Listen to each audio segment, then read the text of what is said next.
গরিব গৌরবী জাহান্নামী। অতএব বোয়াল মাছ গরিব মানুষ কিনলে সে গৌরবী হয়ে গেল, অতএব সে জাহান্নামী।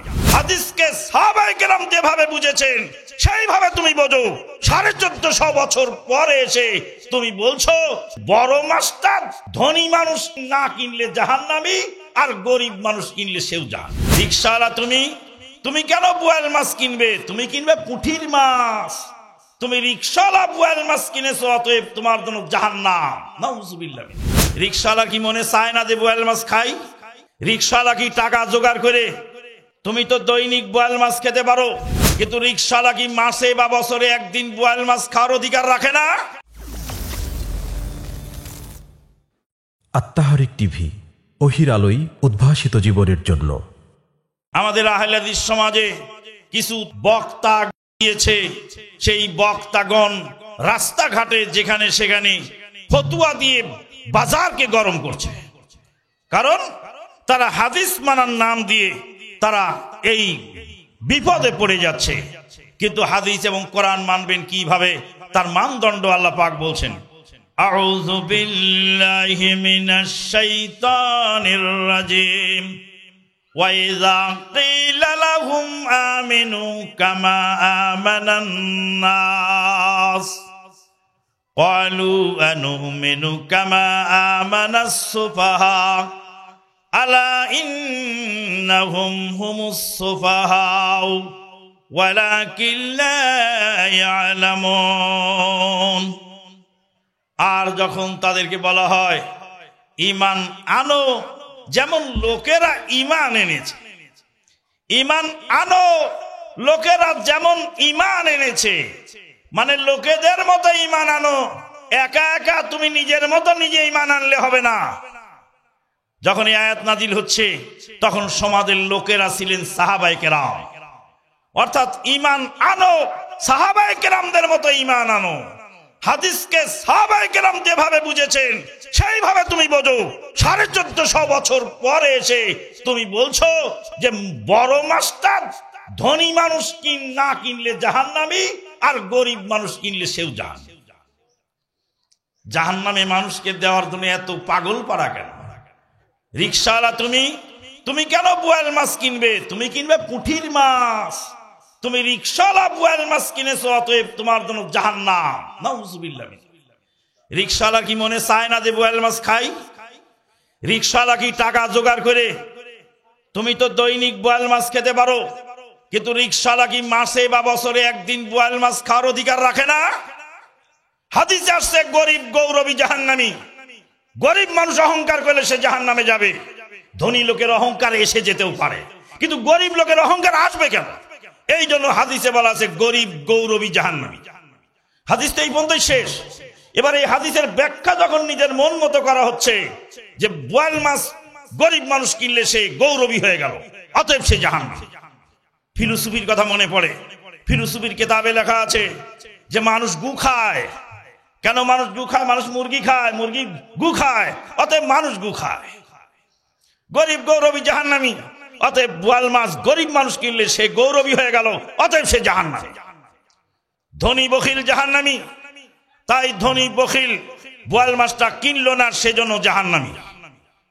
বলবেন সে তো পুরাতন কথায়, পুরাতন কথা বলতেই থাকবো যতদিন পর্যন্ত জাতির সামনে ভুল স্বীকার না করে, যতদিন পর্যন্ত জাতির সামনে প্রকাশ্য না বলবে ফতো আমার ভুল।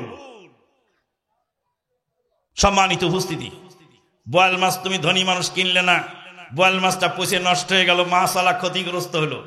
বাজারে তো কত ফলওয়ালার ফল পচে যাচ্ছে, কত সবজিওয়ালার সবজি পচে যাচ্ছে, তো ওই জন্য কি আমি দায়ী? কেমন ব্যাখ্যা? 1450 বছরের মধ্যে গরিব গৌরবী জাহান্নামী এই হাদিসের ব্যাখ্যায় এত সুন্দর ফতোয়া কেউ আবিষ্কার করে না। বড় বড় আলেম ওলামা তাদের ভুল হতেই পারে, ভুল সংশোধন করে তারা সংশোধিত। এখন তার সেলা পেলারা লাফায় বেড়াচ্ছে। 1450 বছর পরে এসে বলছে সুর দিয়ে বক্তৃতা করা হারাম, বক্তৃতার সময় চোখ লাল হতে হবে। তো সব বক্তার চোখ কি লাল হয়? নবী বক্তৃতা দিয়েছেন, চোখ লাল হয়েছে, তাহলে চোখ যা লাল হয় না সব বক্তা হারাম।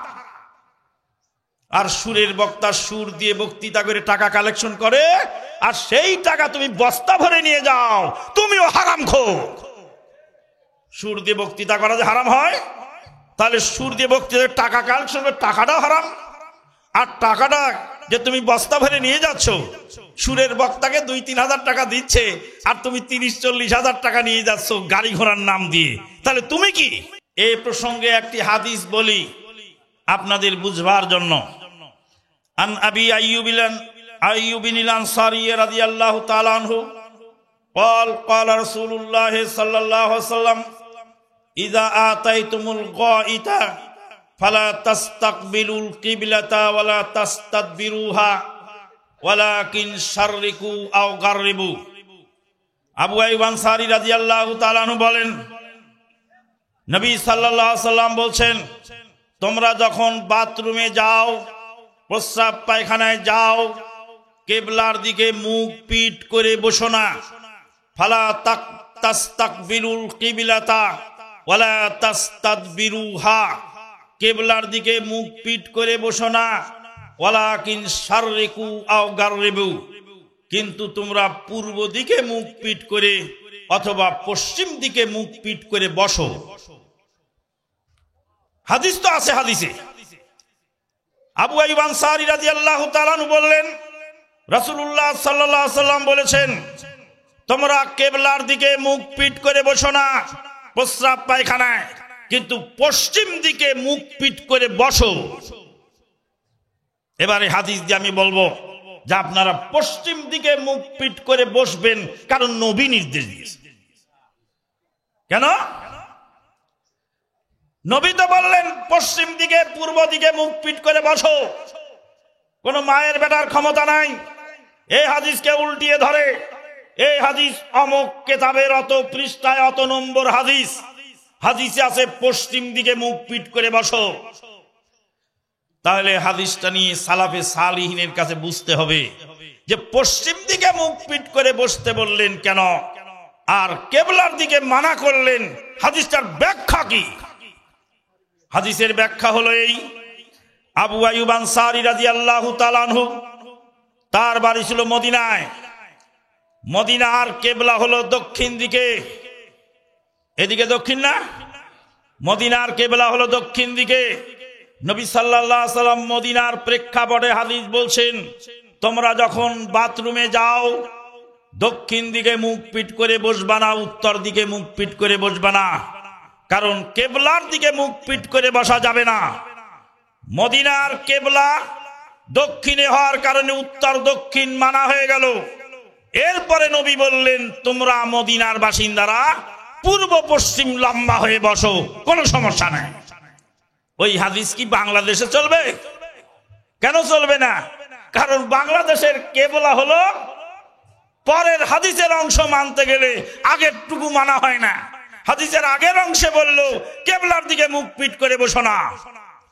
অতএব কোরআন হাদিস মানতে হবে সালাফে সালিহিনের বুঝ অনুযায়ী, আইম্মায়ে মুজতাহিদিনের বুঝ অনুযায়ী, তারা যেইভাবে হাদিস কোরআনকে ব্যাখ্যা করেছেন সেইভাবে করতে হবে। এখন আহলে হাদিস সমাজে এই ধরনের ভাইরাল নামক ভাইরাস বক্তা রাস্তায় বের হয়েছে। এদেরকে যদি লাগাম টানা না হয়, এই গোটা জাতিকে দায়ভার গ্রহণ করতে হবে। লাগাম হলো সংগঠন, সংগঠনের লাগাম ওরা পড়বে না, কারণ সংগঠনে বক্তৃতা দিলে পয়সা কম পাওয়া যায়, সংগঠনে বক্তৃতা না দিলে পয়সা বেশি পাওয়া যায়। নিজে নিজের সংগঠন খাড়া করলে সেখানে কারোর জবাবদিহিতা লাগে না। যখনই সংগঠনের আওতায় থাকতে হয় তখনই অবশ্যই সেখানে জাজমেন্ট থাকে, সেখানে আমির থাকে, সেখানে নির্দেশনা থাকে, সেখানে টাইট করা হয়, বলা হয়, এবং সেখানে অবশ্যই সংশোধনী দেওয়া হয়। সম্মানিত উপস্থিতি, তাই আসুন আমরা সংগঠনের আওতায় সংঘবদ্ধ হয়ে দেশ ও জাতির কল্যাণের জন্য কাজ করে যাই, সামনের দিকে এগিয়ে যাই। আল্লাহ পাক আমাদেরকে কবুল করুন, আল্লাহুম্মা আমিন। সুবহানাকা আল্লাহুম্মা বিহামদিক, আশহাদু আল্লা ইলাহা ইল্লা আনতা আস্তাগফিরুকা ওয়া আতুবু ইলাইক। আসসালামু আলাইকুম ওয়া রাহমাতুল্লাহি ওয়া বারাকাতুহু।